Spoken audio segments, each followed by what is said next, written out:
Jeeva today பார்வையாளர்களுக்கு வணக்கம். இன்றைய நேர்காணலில் பெரியாரிய செயற்பாட்டாளர் புதிய குரல் அமைப்பினுடைய நிறுவனர் ஓவியா அவர்கள். வணக்கம். வணக்கம். கேரளாவில் பேருந்தில் ஒரு லேடி பயணம் செய்கிறாங்க. அவங்க ஒரு வீடியோ எடுத்து அந்த பக்கத்தில் நின்று இவர் இந்த மாதிரி என்னை இடிச்சுக்கிட்டே வராருங்கிற மாதிரி ஒரு வீடியோ போட்டது 20 லட்சம் பேர் அதை பார்த்துருக்குறாங்க. அதில் என்ன ஆயிருக்குன்னா, தீபக்கு தெரிஞ்ச உறவினர்கள் எல்லாரும் இப்படி ஒரு வீடியோ வந்தோன்னே அதை அவர் கேட்டு அவர் மன உளைச்சலாகி தற்கொலையை செஞ்சுக்கிட்டார். அவர் என்ன சொல்கிறாரு, நான் இடிக்கவே இல்லையே, அந்த வீடியோ பார்த்தாலே தெரியுமே, நான் நிற்கிறேன், நான் இடிக்கவே இல்லை, ஆனால் நான் ஏதோ இடிக்கிற மாதிரி ஒரு இன்ஸ்டாவில் பிரபலமாகிறதுக்காக அப்படி போட்டிருக்கிறாங்க அப்படின்னு ஃபஸ்ட்டு அவர் சொல்லியிருக்காரு. அப்புறம் என்னன்னு தெரியல, தொடர்ச்சியாக இப்போ அவர் இறந்ததுக்கப்புறம் அவர் சப்போர்ட்டாக நிறைய பேர் பேசுகிறாங்க.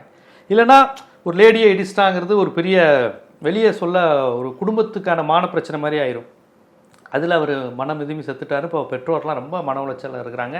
மனித உரிமை ஆணையத்துக்கு அளவுக்கு புகார் போயிருக்கு. தற்கொலைக்கு தூண்டியிருக்கீங்க நீங்கள், கிட்டத்தட்ட கொலைகாரி தான் இது. கொலைங்கிறது கத்தி எடுத்து குத்துறது மட்டும் இல்லை, இதுவுமே உளவியல் ரீதியாக சிதைச்சு கொலை தான் அப்படிங்கிற மாதிரியான விஷயமா போயிட்டு இருக்கு. நீங்கள் ஒரு பெண்ணிய செயற்பாட்டாரா, பெண்கள் இந்த மாதிரி விஷயத்தை கையில் எடுக்கிறத எப்படி பார்த்துக்கணும்? ஒரு கேமரா இந்த மாதிரி விஷயங்களை வச்சு தற்காத்து கொள்கிறார்களா, இல்லை விளம்பரம் தேடுறாங்களா? இந்த கான்செப்ட் எப்படி புரிஞ்சுக்கணும், எப்படி பார்க்குறீங்க? ஜீவா, இந்த பிரச்சனையிலிருந்து தொடங்கி இந்த உளவியலை நம்ம புரிஞ்சிக்க கூடாதுன்னு நான் நினைக்கிறேன். இதுக்கு ஒரு நீண்ட ஒரு தொடர்ச்சியான பல்வேறு உண்மைகளை விஷயங்களை நம்ம புரிஞ்சுக்கணும். இந்த வலைத்தளம் அப்படிங்கிறத, சமூக வலைத்தளங்கிறத பயன்படுத்துவதில் சில முறைமைகள் இருக்கணும், சில பண்பாடு இருக்கணும். அதாவது இப்போ சட்டத்தை விடுங்க, சட்ட ரீதியாக நெறிப்படுத்துறதுன்னு சொன்னால் உடனே நம்ம ஒரு அச்சம் நமக்கு என்ன ஏற்படுதுன்னா, சட்டம்னாலே அது அரசாங்கத்தோட கையில் போகுது. அப்போ சட்டப்படி நெறிப்படுத்துன்னு சொன்னால் எங்கே நம்ம குறவலையை பிடிச்சிருவாங்களோ அப்படிங்கிற ஒரு அச்சம் நமக்கு வருது. அந்த சட்டத்தை விட மேன்மையானது ஒரு கடைப்பிடிக்க வேண்டிய பண்பாடு. அப்போது எந்த ஒரு பொது தளத்தை உபயோகப்படுத்துவது என்றாலும் அதில் ஒரு பண்பாடு இருக்கணும். இப்போது நம்ம பழைய நாட்களில் இந்த டாய்லெட் ரைட்டிங்னு ஒன்று இருக்கும். அது இந்த டாய்லெட்டுக்குள்ளார போனோன்னா கண்ணா பின்னான்னு மற்றவங்கள பற்றியும் எழுதியிருக்கோம், மொத்தத்தில் அசிங்கமாக எழுதியிருக்கோம். அது எல்லாமே பார்த்திங்கன்னா அந்த எழுதுறவனோட உளவியல் சிக்கல். வெளியே பம்மிட்டு இருந்திருப்பான், உள்ளுக்குள்ள வச்சுட்டு வேற வழி இல்லாமல் இதை இந்த மாதிரி பண்ணுறது பலரை பாதிக்கணுங்கிறது கூட அதை பயன்படுத்துவாங்க, யாராவது வேண்டாதவங்களை பழி வாங்குறதுக்கு. ஆனால் இதை ஒரு பொது தளத்தில் எழுத மாட்டாங்க.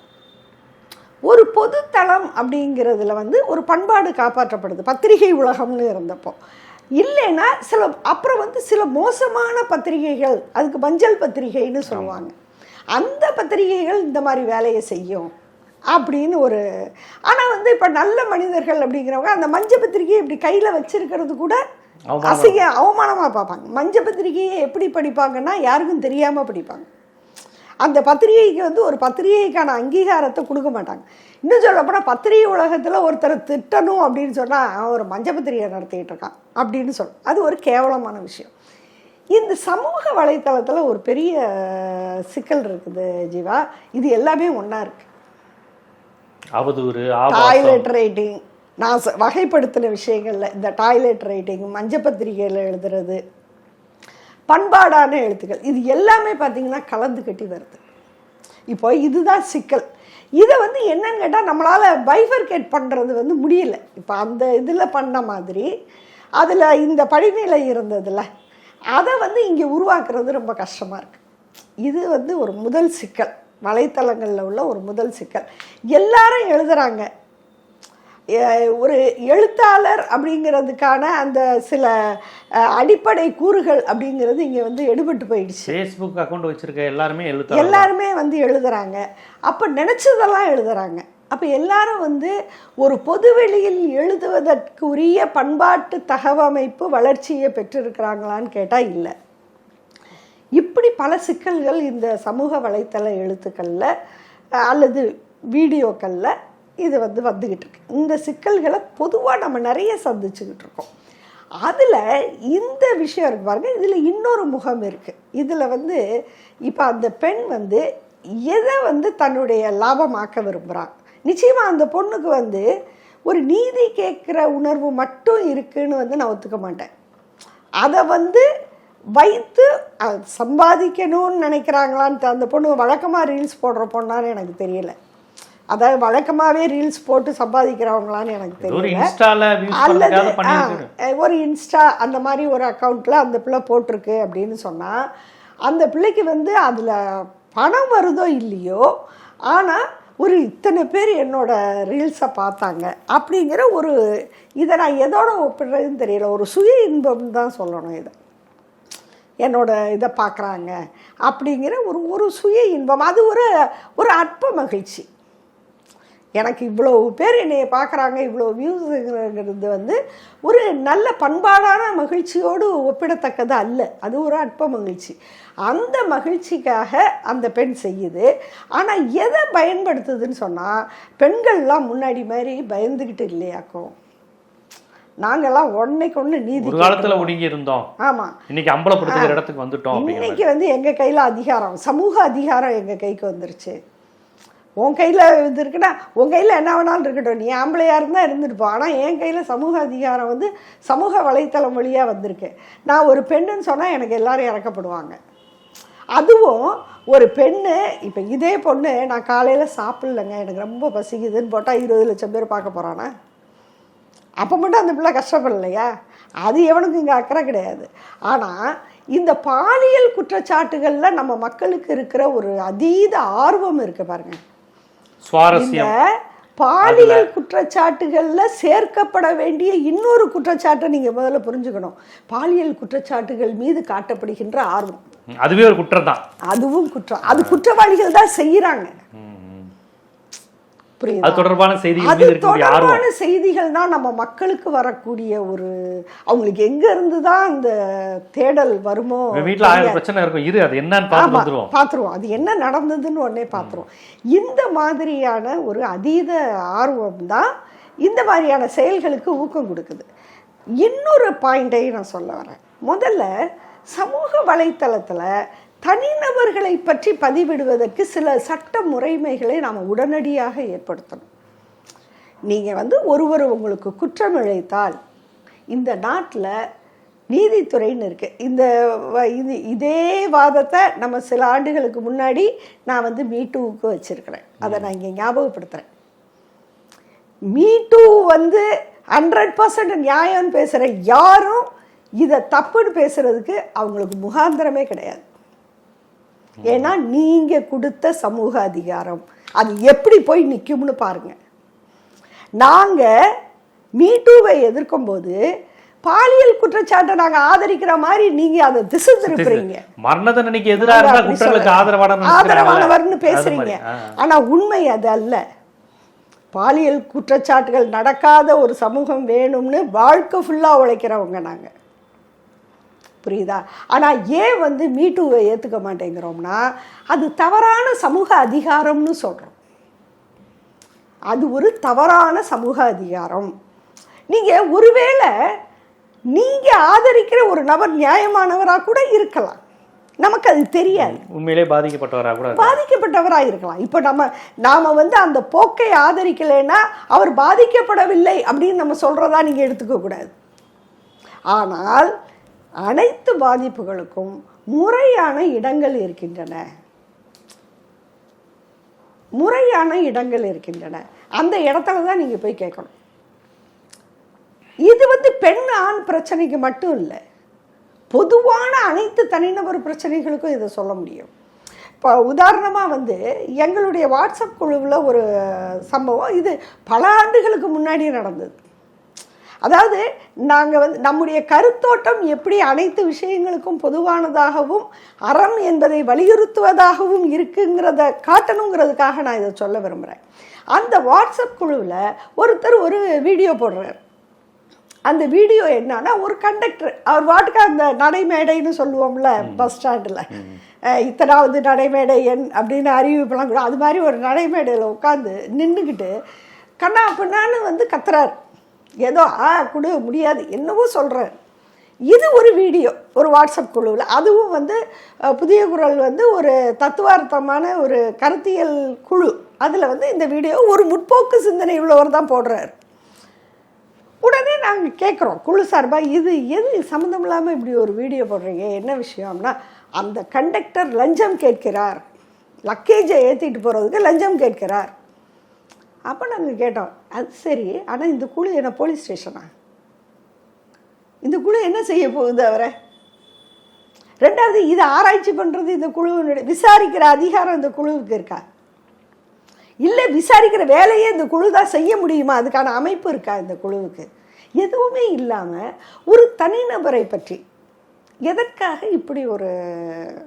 அப்போது நம்முடைய பல்வேறு செயற்பாட்டாளர்கள் மத்தியிலேயே ஒரு குற்றத்தை எதிர்ப்பதுன்னு சொன்னால் அந்த குற்றம் சார்ந்து பல தனிநபர்களை அசிங்கப்படுத்துவது, அம்பலப்படுத்துவது, பொது வெளியில் மரியாதை குறைவாக கொண்டு வருவது, அதன் மூலமாக அந்த குற்றங்களை ஒழிச்சிட முடியும்னு இவங்க நினைக்கிறாங்க. ஆனால் அது ஒரு தவறான சிந்தனை.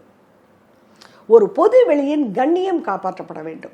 இன்னும் சரியான மனித உரிமை மொழியில் போனால் குற்றவாளிகளுக்கே கூட கண்ணியத்தை கொடுக்க வேண்டும் அப்படின்தாங்க. அவர்களுடைய கண்ணியத்தை நீங்கள் சிதைத்து சின்னாபின்னப்படுத்தி அவமானப்படுத்துவதற்கு உங்களுக்கு எந்த அதிகாரம்? கரும்புலி செம்புலி பழைய கிராமத்து வழக்கம். ஆமாம், நிலவுடைமை சமூகம். அது அப்படி பார்த்தா அந்த தண்டனை முறை இந்திய தண்டனை சட்டங்களிலேயோ அல்லது உலகத்தின் வேறு எந்த நாகரீகமான அதெல்லாம் மறுத்துதானே, அதையெல்லாம் மறுத்துதான் இந்த நீதி அமைப்பை நாம் உருவாக்கி இருக்கிறோம்.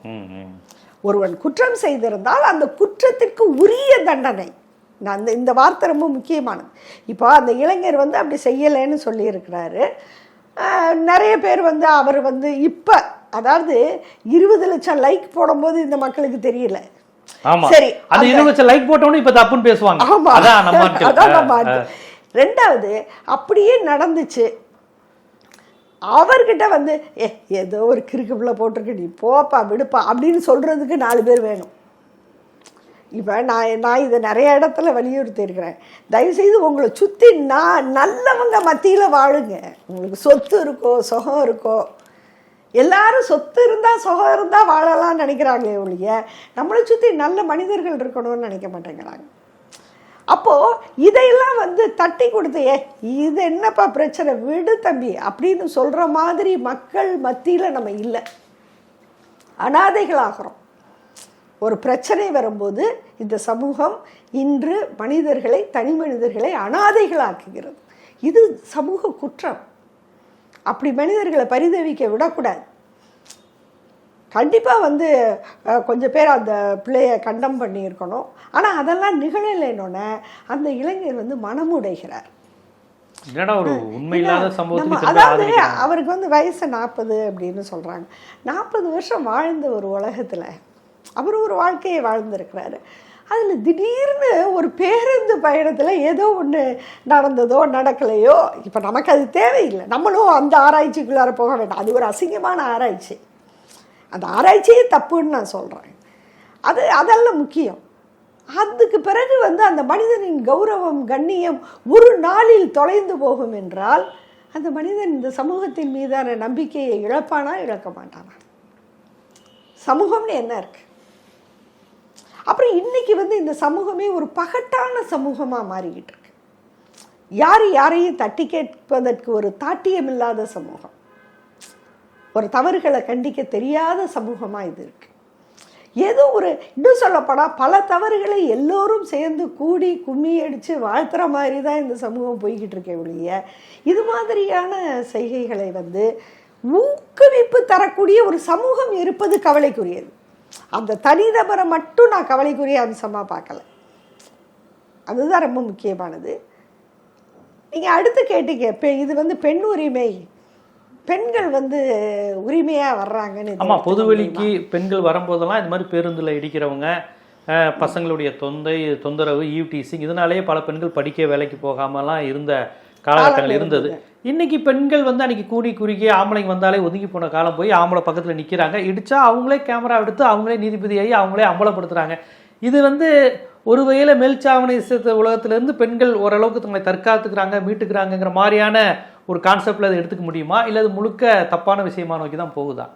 இல்லை, அதாவது இந்த இடத்துல டாக்டர் கலைஞர் முதல்வராக இருந்தப்போ நடந்த ஒரு ஈவ்டி சிங் மரணத்தை நம்ம நினைவு கூறணும். அதுக்கப்புறம் தான் அதாவது அந்த மரணத்தை இந்த இடத்துல நினைக்காம இருக்க முடியாது. இன்னைக்கு வந்து சம்மந்தப்பட்ட இளைஞன் தற்கொலை பண்ணியிருக்கான். அதனுடைய நேர் ரிவர்ஸ். அதாவது அந்த பொண்ணு பேர் வந்து சரிகா அப்படின்னு நினைக்கிறேன். அந்த பொண்ணு வந்து பசங்க அது வந்து நல்லா பாருங்கள், ஈவ்டீசிங்கிறது இந்த மாதிரி இந்த பேருந்துகளில் இடிக்கிறதுங்கிற பிரச்சனை இருக்குங்க. அது அது அது சொல்லிட முடியாது. இப்போ இதை வச்சு பேருந்துகளில் இப்படி நடக்கலைன்னா சொல்ல முடியாது. நிறைய இந்த மாதிரியான ஒரு போக்குகள் வந்து இதை விட முன்னாடி அதிகமாக இருந்தது. எனக்கு தெரிஞ்சு இப்போ குறைஞ்சிருக்கு. முன்னாடி வந்து ரொம்ப அசிங்கமாக இதெல்லாம் இருந்த காலம் இருக்குது, இன்றைக்கி இருக்குது. அந்த பிரச்சனை இல்லைன்னு நான் சொல்ல வரல. சரிகா விஷயத்தில் என்ன நடந்ததுன்னா, துரத்திக்கிட்டு போனாங்க. ஈவ்டீசிங்கில் அந்த பிள்ளையை கேலி பண்ணி ஒரு 4-5 வாலிபர்கள் வந்து துரத்தி இருக்காங்க. அப்போ இந்த பிள்ளை தப்பிச்சு ஓடுனப்ப அந்த துப்பட்டா வந்து ஒரு ஆட்டோ இதில் மாட்டி சிக்கி ஈடுபட்டு அந்த பொண்ணு இறந்து போகிறாங்க. அப்போ தான் ஈவ்டீசிங் தடை சட்டமே வந்து வருது. இப்போ நான் என்ன கேட்குறேன், இப்போ இது ஒரு சட்டம் இருக்குது இல்லையா? சட்டத்தை வந்து சட்டம்னாலே என்னங்க அர்த்தம்? ஒரு சட்டத்தை அமுல்படுத்துறதுக்கான அமைப்புகள் இருக்குது. நீங்கள் பாட்டுக்க வந்து ரெண்டாவது இதை வந்து ஏற்கனவே ஈவ்டீசிங்கை வந்து அந்த சட்டம் வர்றதுக்கு முன்னாடி பெண்களை எதிர்க்கலையா? எத்தனை பெண்கள் எதிர்த்துருக்குறாங்க. இப்போ சரியான முறை இன்றைக்கி இருக்கக்கூடிய காலகட்டத்தில், அதாவது அப்போவாவது ஒரு ஆம்பளை இடித்தா ஒரு பொம்பளை பிள்ளைங்க வந்து சொல்ல பயப்படுவாங்க. அப்படி இருந்த ஒரு காலகட்டம். அது மாறணும்னு தான் நம்ம சொன்னோம். ஆனால் இந்த அளவு இப்படி மாறும்னு நம்ம சொல்லலை. அந்த அப்போ வந்து பிள்ளைங்க பயப்படுவாங்க.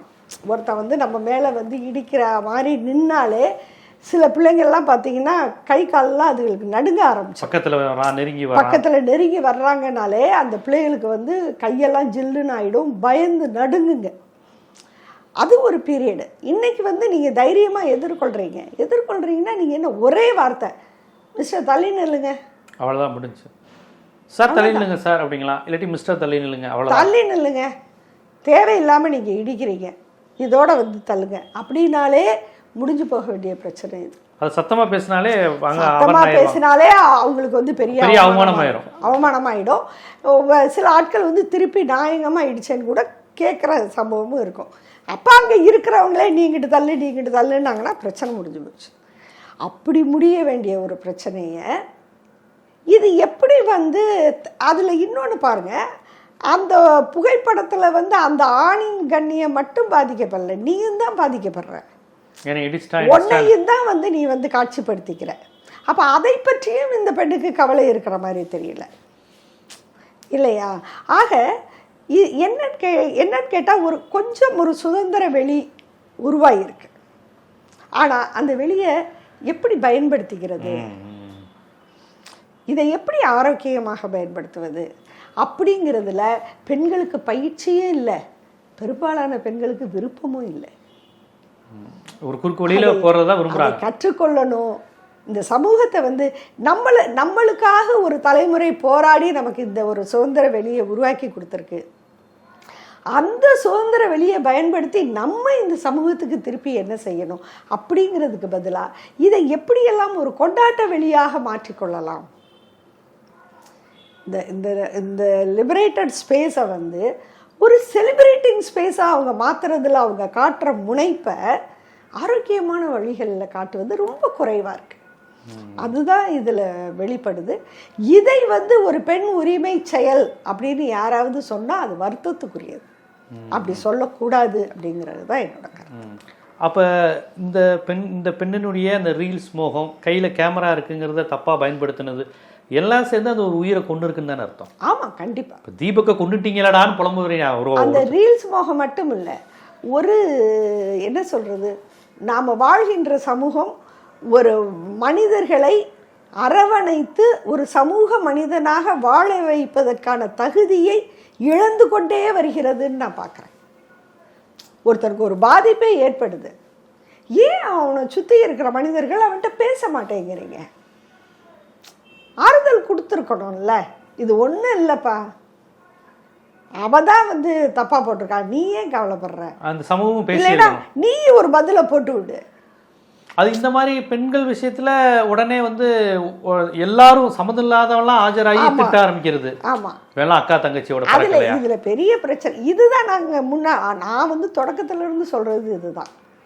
இது வந்து இந்த பாலியல் குற்றச்சாட்டு பற்றி இயேசுநாதர் கதை ஒன்று சொல்லுவாங்கல்ல, அது கதையா அல்லது இது அதெல்லாம் நமக்கு தேவையில்லை. அந்த கதை சொல்லுகின்ற ஒரு நீதி இருக்கு பாருங்க. அதாவது எவனொருவன் இந்த குற்றத்தை செய்யாதவனோ அவன் கல்லெடுத்து எரிக, அந்த ஒரு பெண் மீது சுமத்தப்பட்ட பாலியல் குற்றச்சாட்டுக்கு இயேசுநாதர் கொடுக்கின்ற பதில் இது. இயேசுநாதர் அந்த பதில் கொடுத்தாரா இல்லையாங்கிறது முக்கியம் இல்லை. அன்னையிலிருந்து இன்னைக்கு வரைக்கும் இந்த சமூகம் இப்படி இருக்கு. ஆமா, எல்லாரும் கல்ல தூக்கிக்கிட்டு ரெடியா நிக்கிறான். ஆனா கல்ல தூக்குறதுல 99% பேர் யாருன்னா இந்த குற்றங்களுக்கு ஆட்படுபவர். கல் எடுக்கிற எண்ணிக்கையை பார்த்தா இத்தனை இயேசுநாதர்களா நாட்டுலங்கிற மாதிரி, ஏப்பா இத்தனை பேர் இயேசு புத்திரா வாழ்ந்துட்டு இருக்கானா அப்படின்னு. ஆனா அது உண்மை அல்ல. உண்மையில நான் முதலியே சொன்ன மாதிரி பாலியல் குற்றச்சாட்டுகளின் மீது நீங்கள் கொடுக்கின்ற அதீத அக்கறையும் ஒரு பாலியல் குற்றம்தான். இதை வந்து முதல்ல யார் புரிஞ்சுக்கணும்னா, யார் முற்போக்கு பேசுறாங்களோ, யார் பெண்ணியம் பேசுறாங்களோ அவர்கள் புரிந்து கொள்ள வேண்டும். நீங்கள் பாலியல் ஈர்ப்பை அதிகப்படுத்தாதீர்கள். பாலியல் ஈர்ப்புனா நான் ஜெண்டர் அட்ராக்ஷன் சொல்லல. இந்த பாலியல் அவதூறுகளை நீங்கள் மையமாக வைத்து இயங்காதீர்கள். இன்னைக்கு ஒரு மனிதனை நீங்கள் வீழ்த்தணும்னு சொன்னால் பாலியல் அவதூறு மூலமாக வீழ்த்த முடியும் என்கின்ற ஒரு சமூகம் இருக்கிறது என்று சொன்னால் அது அந்த அவதூறு என்னும் ஆயுதம் ஆணாதிக்க ஆயுதமே ஒழிய பெண்ணுக்கான ஆயுதம் அல்ல. ஒருபோதும் அது பெண்ணுக்கான ஆயுதம் அல்ல. எனவே பாலியல் அவதூறுகளை மையப்படுத்தி செய்யப்படுகின்ற காரியங்கள் இருக்குல்ல, அதுல 90% ஆணாதிக்க சமூகத்துக்கு தான் அது பணி செய்யும். ஆமா, இப்ப திருப்பி போயிரும்ல. இந்த பொம்பளையில படிக்க விட்டோம், இந்த பொம்பளைங்க இந்த சிரிச்சிட்டு போனாலே இப்படிதான் நடக்குன்னு சொன்னோம், இதா பண்ணிருச்சுல. இந்த உலகம் ரெண்டுமே ஆணாதிக்க உலகம் தான். பெண்ணை போக பொருளாகும். இதுவும் ஒரு முக்கியமான எச்சரிக்கை தான். இப்ப இது என்ன ஆகும்னா, படிக்கிற பொண்ணுங்க, வேலைக்கு போற பொண்ணுங்க வந்து இந்த நான் முதலே சொன்னேன், பஸ்ல இடிக்கிறது நடந்துக்கிட்டு தான் இருக்கு. ஆமா, அதை நியாயப்படுத்த முடியாது. அந்த குற்றம் நடக்கலன்னா சொல்லிட முடியாது. இப்ப என்ன ஆகும்னா, உண்மையாவே இடிக்கிறவனா ஒரு பொண்ணு தட்டி கேட்கும் போது இப்ப அவளுக்கு கிடைக்க வேண்டிய ஆதரவை இது குறைக்கும். அந்த பெண்ணுக்கு கிடைக்கிற சமூகம். இப்ப நான் வந்து ஒரு பொது வெளியில ஒரு குற்றவாளியை தட்டி கேட்கிறேன்னா என்னுடைய உடல் வலிமையை நம்பியா நான் தட்டி கேட்கிறேன்? சமூக வலிமையை நம்பி தட்டி யாருமே ரெண்டு பேரும் ஒருத்தர் கூட ஜெயிக்க முடியாது. குற்றவாளியோட நான் வந்து மல்லு கட்டி ஜெயிச்சிருவேங்கிற தைரியத்துல கேட்கிறேன். என்னுடைய சமூகமே என்னைய பாதுகாக்கும். கூட இருக்கிறவங்க கேட்டா நான் வந்து ஒரு தப்பை கண்டிக்கிறேன், அப்ப என் சமூகம் எனக்கு கூட வரும். அந்த தைரியத்துல தான் நான் கண்டிக்க முடியும். இது மாதிரியான செயற்பாடுகள் பெருகுனா உண்மையாவே தப்பு செய்யறவனா கூட நான் எதுவும் பேச முடியாது. அப்ப மீண்டும் வந்து ஒரு சுருக்கம் நிகழும். விரிஞ்சு வர்ற அந்த வெளி இது போன்ற நடவடிக்கைகளால் மீண்டும் சுருங்கும். அது என்னை கேட்டால் நான் என்னுடைய முகநூலில் வச்ச அந்த கோரிக்கையை நான் ரொம்ப முக்கியமாக வலியுறுத்த விரும்புகிறேன். ஒரு தனிநபரை பற்றி என்ன எழுதலாம், இது போக நான் நிறைய பதிவுகளை பார்க்குறேன். தனி நபரை டார்கெட் பண்ணி சம்பந்தமே இல்லாம ஒரு அவதூறுகளை எழுதிக்கிட்டே இருக்கிறவங்களையெல்லாம் நான் பார்க்குறேன். ஆமா ஆமா, அது ஒரு நிறைய பேர். அதான் இன்னும் சொல்லப்போனா ஒரே குடும்பத்துக்குள்ளார இருந்தாலும் எழுதுறாங்க. இல்லை, அதையெல்லாம் கூட நான் பார்க்கும்போது எனக்கு ரொம்ப எப்படி இவங்களெல்லாம் அனுமதிக்கிறாங்க. பெரிய வக்கிறதுக்கான வடிகாலா சமூக வடிகாலா வந்து நேருக்கு நேர பேச தங்குற, கண்டிப்பா நேருக்கு நேர பேச தங்குற விஷயங்கள் எல்லாம் நான் பாட்டு உட்காந்து போட்டுட்டு போயிட்டே இருக்கலாம். லண்டன்ல இருந்து போடலாம், காரியாபட்டில இருந்து போடலாம். சொன்ன அந்த வார்த்தைகள் ரொம்ப சரியான வார்த்தைகள். வக்கிரத்தின் வடிகாலாக ரொம்ப சரியான வார்த்தைகள். அப்படி பலர் இருக்கிறாங்க. அது சில பதிவுகளை பார்க்கும்போது பாருங்க, என்ன இப்படியெல்லாம் வந்து ஒரு பொது வெளியில் எழுதுறாங்களே. இது உண்மையா இருந்தா இப்போ மக்களுக்கு என்ன, உண்மையா இல்லைன்னா என்ன, உன் வீட்டுக்குள்ள என்ன நடக்குதுன்னு நான் எப்படி பார்க்க முடியும்? எந்த ஒரு புகழ்பெற்ற மனிதரை பற்றியும் அவங்க வீட்டுக்குள் நடப்பதாக ஒரு விஷயத்தை நீங்க எழுதி அவர்களை வீழ்த்த முடியும் அப்படிங்கிற நிலைமை இன்னைக்கு இருக்கு. இந்த நிலை தவறு அப்படிங்கிறத நம்ம புரிஞ்சுக்கணும். இந்த தமிழக அரசுக்கு நான் வைக்கின்ற ஒரு வேண்டுகோள், அதாவது நடந்தது கேரளால, தமிழக அரசு, கேரள அரசு அல்லது இந்திய அரசு பொதுவாக சட்டத்துக்கு நம்ம வைக்கக்கூடிய ஒரு கோரிக்கை என்னவா இருக்கும்னா, இந்த மாதிரி தனிநபர் மீது ஒரு அவதூறு எழுதி அம்பலப்படுத்த முயற்சிக்கின்ற வலைத்தள எழுத்துக்களுக்கு நீங்க வந்து ஒரு தடை விதி, ஒரு தடுப்பு சட்டம் போடணும். ஒரு தடுப்பு சட்டம் கண்டிப்பாக வேணும். அன்று எப்படி ஈவ் டீசிங் தடுப்பு சட்டம் தேவைப்பட்டதோ அது போல இன்னைக்கு வந்து social media teasing prohibition act அப்படின்னு போட்டு சோசியல் மீடியா இது டீசிங் ப்ராஹிபிஷன் ஆக்ட் அப்படின்னு ஒரு சட்டத்தை கொண்டு வருவதற்கு அனைத்து தேவைகளும் இன்று இருக்கிறது. அப்படி யார் வேணாலும் பேனா இருக்குது, அல்லது பேனானே நான் சொல்கிறேன், எங்கள் காலத்திலேயே இருக்கிறேன் நான், கீபோர்டு இருக்குது, செல்லு இருக்குது, நான் என்ன வேணாலும் தட்டி போடுவேன் அப்படிங்கிறதுக்கெல்லாம் ஒரு செக்கு கண்டிப்பாக வச்சாகணும். கண்டிப்பாக அதுக்கு அப்போதான் வந்து, ஏன்னா இதுவும் கொலை தான், இதுக்கும் தண்டனை வேணும், இதையும் தடுக்கணும். இப்போ இவங்களுக்கு தண்டனை கிடைக்கிறதோட ரொம்ப முக்கியம் இந்த மாதிரி நிறைய பேர் உருவாகிடக்கூடாது, அது முக்கியம். அதே சமயம் இதான் சாக்குன்னு ஆணாதிக்க உலகம் பொம்பளைங்களே இப்படித்தான் அப்படிங்கிற அந்த இதுக்கும் போயிடக்கூடாது. சமூக இதில் நீங்கள் பார்த்தீங்கன்னா இன்னொரு பக்கம் யோசிச்சு பாருங்க, இது எல்லாமே ஒரு வீழ்ச்சியினுடைய தொடர்ச்சி தான். இன்னைக்கு ஒரு 50 வருடங்களுக்கு முன்னாடி எதிரெதிர் கருத்து உள்ள தலைவர்கள் வந்து ஒரே மேடையில் கருத்தை விவாதித்தார். பெரியாரும் குன்றக்குடி அடிகளாரும் கடவுள் பற்றிய கருத்தை ஒரே மேடையில் பேசினார். கம்பராமாயணம் பெரிய புராணம் பற்றிய கருத்து மோதலை அறிஞர் அண்ணா, சோமசுந்தரம் பாரதியார் போன்ற அறிஞர்களோடு ஒரே மேடையில் நிகழ்த்தி அவங்க ராமாயணத்தில் உள்ள தமிழ் சுவை குறித்து பேச, ராமாயணம்ங்கிறது தமிழ் சுவையா இருந்தாலும் ஏற்றுக்கொள்ள முடியுமான்னு இவர் பேச ஆக அந்த காலம் போய் நம்ம காது கொடுத்து கேட்க முடியாத மேடை பேச்சுகள் வருங்கிறப்போ அதை பார்க்கின்ற சின்னஞ்சிறுசுகள் அதுகள்கிட்ட இந்த பண்பாடு வர்றதுல என்ன ஆச்சரியம் இருக்கு? அப்போ இது ஒரு பண்பாட்டின் வீழ்ச்சி, அப்படிதான் நான் வருத்தத்தோடு பதிவு செய்ய வேண்டியிருக்கு. ரொம்ப ஒரு முக்கியமான உரையாடல். இது மாதிரியான உரையாடல்கள் தான், இந்த மாதிரி உரையாடல்கள் வந்து அற்றுப்போன சமூகமாக ஆனதுனால தான் இந்த மாதிரியான விஷயங்கள் நடக்குது. ஏன்னா உரையாடல் விவாதம்ங்கிறது போய் மனிதர்கள்ட்ட பேசுவது குறையல, பழி தூற்றல், அவதூறு. ஏன்னா அவன் நல்ல வார்த்தைகள் இல்லை, கனி இருப்ப காய் கவர்ந்தட்டுங்கிற போய் காய் மட்டும்தான் இருக்கு, அவனுக்கு கனி இல்லையே. அப்போ இந்த மாதிரி இங்கே கனிகளை தர வேண்டிய பொறுப்பு ஜனநாயக சக்திகளுக்கு, அமைப்புகளுக்கு, ஊடகங்களுக்கு எல்லோருக்கும் இருக்குது அப்படிங்கிற அந்த செய்தியை ரொம்ப அழகாக விரிவாக மக்களுக்கு புரியும்படி எடுத்து வச்சிங்க. நன்றி.